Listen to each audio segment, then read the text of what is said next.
Hello friend, this is Dev and you are watching my YouTube channel. So hey guys, again I'm here with the Indian Express editorial. So you can see over here the editorial in bilingual, you can see in English as well as in Hindi. तो आइए एक बार शुरू करते हैं आज के editorial को और समझने की कोशिश करते हैं कि क्या खास है आज के एडिटोरियल में, और जानने की कोशिश करते हैं कि क्या हमारे एग्ज़ाम के पॉइंट ऑफ व्यू से चीज़ें यहाँ पे इम्पॉर्टेंट है। तो आइए फिर वीडियो को शुरू करते हैं। उससे पहले हमेशा की तरह एक छोटी सी रिक्वेस्ट है, यदि वीडियो और कंटेंट आपको पसंद आए तो वीडियो को लाइक शेयर करिए, साथ ही साथ चैनल को सब्सक्राइब कर बेल आइकन प्रेस को ऑन कर लीजिए।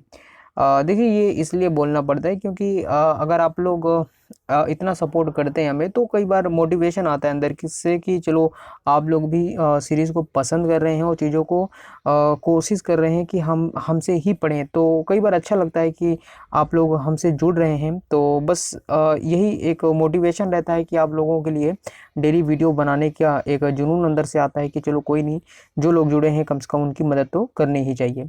और बाकी आपकी इच्छा है, यहाँ पे कोई किसी को फोर्स नहीं किया जा रहा है, आपके ऊपर है। अगर आपको चीज़ें पसंद आ रही हैं तो डेफिनेटली आप वहाँ पे हमारी भी कुछ मदद करें। तो चलिए फिर वीडियो को शुरू करेंगे और यहाँ पे देखेंगे। सबसे पहले हम लोग जानेंगे क्या है आज का टॉपिक और समझेंगे आज क्या बताया गया है। तो कहा जा रहा है कि giving a life. So this is the topic of the editorial and the subtopic is busting illicit organ trade is imperative. Equally important is creating awareness on donation, making process transparent. आइए जानते हैं Hindi version में क्या है इसका मतलब और समझने की कोशिश करते हैं क्या ये कह रहे हैं। तो कहा जा रहा है कि जीवन देना अवैध अंग व्यापार का पर्दाफाश जरूरी है, उतना ही महत्वपूर्ण है दान के बारे में जागरूकता पैदा करना और प्रक्रियाओं को पारदर्शी बनाना यहाँ पे बताया जा रहा है। तो आप देख सकते हैं कुल मिला के यहाँ पे अवैध अंग जो व्यापार होता है उसके बारे में डिस्कस किया गया है। आइए समझते हैं क्या है पूरी न्यूज़ और जानने की कोशिश करते हैं क्या बताया जा रहा है। So first of all, you can see over here, last week busting of a network of kidney traffickers in Delhi evokes a sense of a deja vu. In the last week of May, a similar racket was unearthed in Pune. The latest scam in Delhi is okay. Yes, is the third such incident in the capital in less than 15 years. Like in most such cases, that web involved doctors and fallen on bad days. And आगे ये भी कहा जा रहा है कि they catch to patients with end stage kidney diseases who can't be treated with medicine or dialysis and require a transplant. समझते हैं हिंदी वर्जन में क्या यहाँ पे बताया जा रहा है। तो जैसा कि यहाँ पे आप देख पा रहे होंगे बताया जा रहा है कि एक मिनट ओके। सो कहा जा रहा है कि मई के आखिरी हफ्ते में पुणे में भी इसी तरह के रैकेट का खुलासा हुआ था। दिल्ली में ताज़ा घोटाला 15 साल से भी कम समय में राजधानी में इस तरह की तीसरी घटना है। ऐसे अधिकांश मामलों की तरह वेब में डॉक्टर और अन्य स्वास्थ्य कर्मियों, अस्पताल प्रशासकों और दाताओं को शामिल किया गया है जो बुरे दिनों में गिर गए हैं। वे अंतिम चरण के गुर्दे की बीमारियों वाले मरीजों को पूरा करते हैं जिनका इलाज दवाओं या डायलिसिस के साथ नहीं किया जा सकता और उन्हें प्रत्यारोपण की आवश्यकता होती है। चलिए चलते हैं आगे की न्यूज़ समझते हैं और क्या यहाँ पे बताया जा रहा है। सो आगे देखेंगे और आगे यहाँ पे ये कहा जा रहा है कि reports and surveys suggested that more than 1.5 lakh people in the country required such as a procedures every year. However, the number of the organ donors is a small fraction of this requirement. In Delhi, for instance, barely 10% of the renal failure patient managed to get a transplant. Therefore, while the cleaning up of what medical anthropologists refer to as kidney zones is an imperative, stopping the illicit trade would require plugging the vast gap between patient needs and the organ available for harvesting. समझते हैं Hindi version में।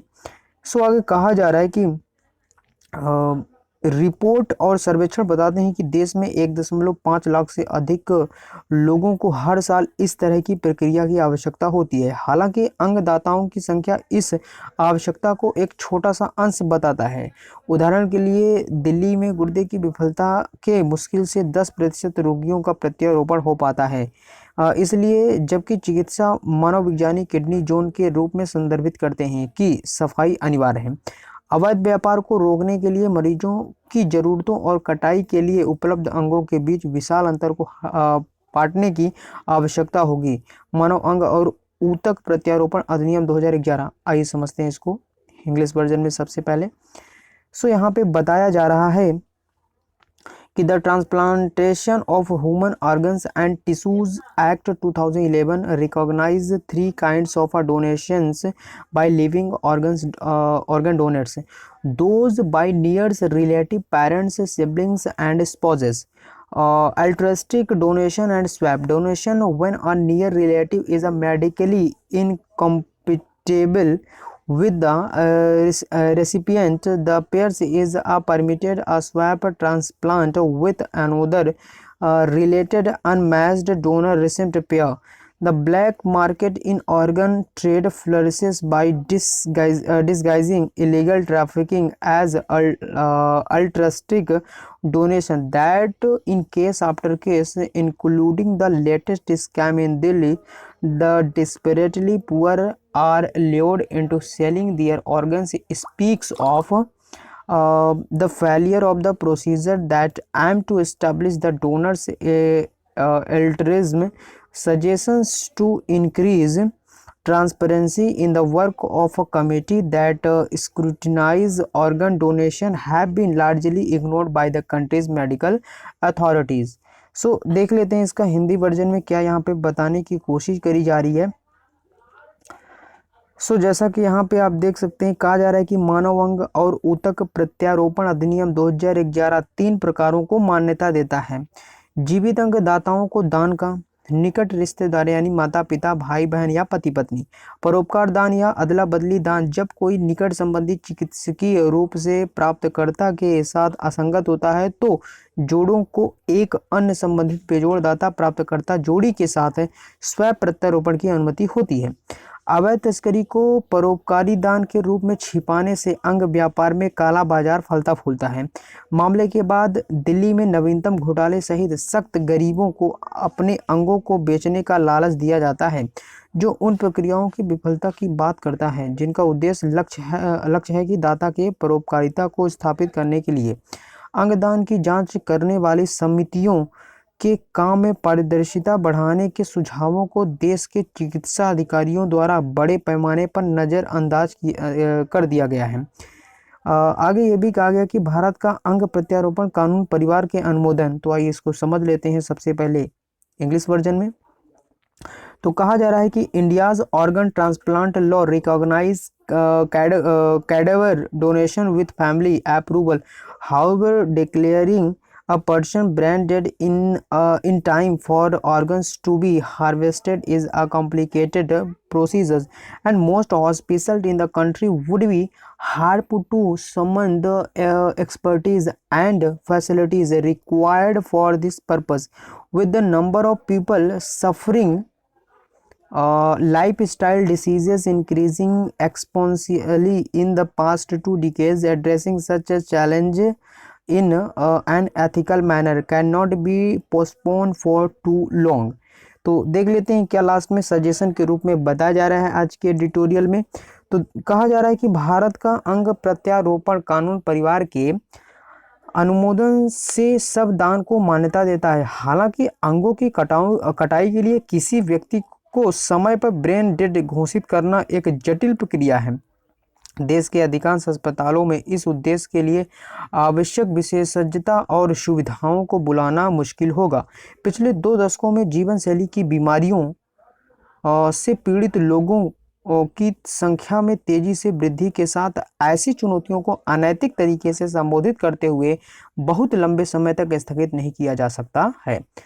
यहाँ पे generally आज के editorial में जो discuss किया गया है वो सिंपल सी बात ये है कि जो कई बार मतलब आप कह सकते हैं कि पोस्टमार्टम के थ्रू जो भी इंसान की मृत्यु होती है तो वो अंग डोनेट कर सकता है, लेकिन यहाँ पे कई बार उसको ब्लैक के रूप में भी बहुत सारे ऐसे इंस्टीट्यूशन है जो करते हैं। तो मतलब यहाँ पे जो एडिटोरियल के ऑथर हैं वो सजेस्ट कर रहे हैं कि इस प्रकार की चीज़ों से जो गरीब हैं उनको ज़्यादा चीज़ों को भुगतना पड़ता है। तो ये सारी चीज़ें काफ़ी ट्रांसपेरेंट होनी चाहिए, सबके सामने होनी चाहिए, ताकि चीज़ों को पता चले, यहाँ पे किसी गरीब अमीर में कोई भी यहाँ पे डिफरेंस ना हो। तो ऐसा कुछ करके आज के एडिटोरियल में था, एंड आई होप कि आपको चीज़ें क्लियर हो गई होंगी। जो भी इसके इम्पॉर्टेंट पॉइंट हैं जो आपको लग रहे होंगे कि ये डाटा आपके एग्ज़ाम में पुट करने से आपके मार्क्स बढ़ सकते हैं, तो डेफिनेटली आप उसको अलग से रखें और वो रिवीजन की दृष्टि में आपको बहुत मदद करेंगे। तो चलिए गाइस, आज के लिए बस इतना ही रखेंगे, एंड आई होप कि आपको सारी चीज़ें क्लियर समझ में आ गई होंगी। और चलिए फिर मिलते हैं किसी नेक्स्ट वीडियो में। और वीडियो अगर कंटेंट साथ ही साथ पसंद आ रहे हों, देखिए यहाँ पे मैं आपको बता दूं, ये जो कई बार क्या होता है कि ट्रांसलेशन करने में समस्या आती है। आपको पता होगा पूरे यूट्यूब में कहीं भी आपको ऐसा कंटेंट नहीं मिलेगा, या तो वो इंग्लिश को हिंदी समझाते होंगे, लेकिन क्या होता है कि हमारा माइंड जब तक चीज़ों को एज अ हिंदी नहीं देखता तब तक हमारा माइंड वैसे काम नहीं करता। यहाँ पे मैं आपको कई बार बता चुका हूँ कि सेंटेंस फॉर्मिंग करते समय यहाँ पे सेंटेंस एक साथ फिट नहीं बैठते हैं। आप कई बार देखते होंगे हमारे इस चैनल में पढ़ाते वक्त भी और समझाते वक्त भी, लेकिन मेरा पूरा उद्देश्य होता है कि जो सेंटेंस का मीन्स है, जो उसकी सोल है, जो वो बताने की कोशिश कर रहा है, सेंटेंस हिंदी में भले ही आगे पीछे हो लेकिन वो सही तरीके से फिट करने की मैं कोशिश करता हूँ, उसका मीन्स आपको समझाने की कोशिश करता हूँ। बाकी तो आप समझदार हैं तो आप उसको अपने तरीके से समझकर अपने अकॉर्डिंग अपने नोट्स में पुट ऑन कर लीजिएगा। तो चलिए गाइस, मिलते हैं किसी नेक्स्ट वीडियो में किसी नेक्स्ट कंटेंट के साथ। So till then take care and see you. जय हिंद।